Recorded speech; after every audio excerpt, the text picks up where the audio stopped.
नमस्कार. मी नागेश बिंगोले पुण्यावरून आलेलो आहे. तर आपण सध्या आलेलो आहोत देवयशीस आश्रम सुंदरनगरला शिबिरासाठी. तरी आम्ही याच्या अगोदर जया काळे मॅडमचं शिबिर शेगावला केलेलं आहे. तरी 6 महिन्याखाली माझ्या आईचं शिबिर केलं होतं आम्ही, की तिचा हात वर जात नव्हता. तरी त्यावेळेस आम्ही तिथे 5 दिवसाचं शिबिर केलं आणि त्या शिबिरामध्ये पूर्ण आम्ही आयुर्वेदिक पद्धतीने पूर्ण खानपान झाल्यानंतर आयुर्वेदिक पद्धत नाही, कोणतीच नाही पद्धत. पूर्ण तिथे त्या पद्धतीने फॉलो केली आणि घरी सुद्धा आम्ही त्या पद्धतीने सांगितल्याप्रमाणे फॉलो केलं. तर आमच्या आईचा पूर्ण आता हात वरती जातोय, दाखव हात वरती पूर्ण जातोय.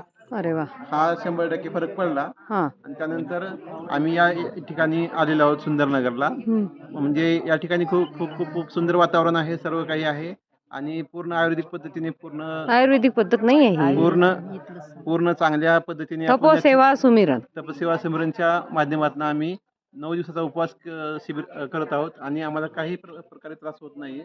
खूप हेल्दी वाटते, खूप फ्रेश वाटते आणि खूप आरोग्यपूर्ण आहोत आणि खूप आनंदपूर्ण वातावरणामध्ये आम्ही करत आहोत. सर्वांनी याचा लाभ घ्यावा. नागेश, तुला काही होतं का? तुला कोणता काही त्रास होता तुला? मला पण वेट जास्त असल्यामुळे त्रास आता व्हायचा. किती वजन कमी झालंय? माझं आता 4 किलो वजन कमी झालेलं आहे हा. आणि आता शिबिरामध्ये पण आणखीन 4 किलो होईल अशी अपेक्षा आहे. 100% मी फॉलो करायचा प्रयत्न करतोय. आई, तुमचं नाव सांगा. माझं नाव लक्ष्मीबाई भिंगोले. हा, तुम्हालाही चांगला फरक पडला ना? आता तुम्ही इथे राहणार आहे ना? हो. मला भूक लागत नव्हती म्हणून दवाखान्यात गेलो. त्यांनी म्हणजे ऑपरेशन करायला लागते, गाठी झाल्या आता पोटात. आम्ही म्हणजे घरी येऊन आम्ही आयुर्वेदिक उपाय करू. हे आपलं तुमचं शेगावला आलेले पाल्याचा, पानाचा, फुलाचा असा आहार घेतलो. 12पर्यंत, 12च्या नंतरच पाणी बिणी पिणं सगळं करणं आणि नंतर फळाचा आहार करणं. तेव्हापासून मला जास्तच बरं वाटलं नाही. इथल्या शिबिरला आल्यापासून पोट बीट साफ झालंय. नरडं कोरडं पडत होतं, अजिबात झालं नाही. कोथिंबीर, अद्रक मी खात नव्हते, लिंबू खात नव्हते. खाल्लं तर बी काही त्रास होणार नाही.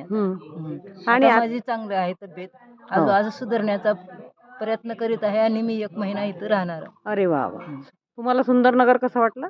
सुंदर वाटलं. सुंदर.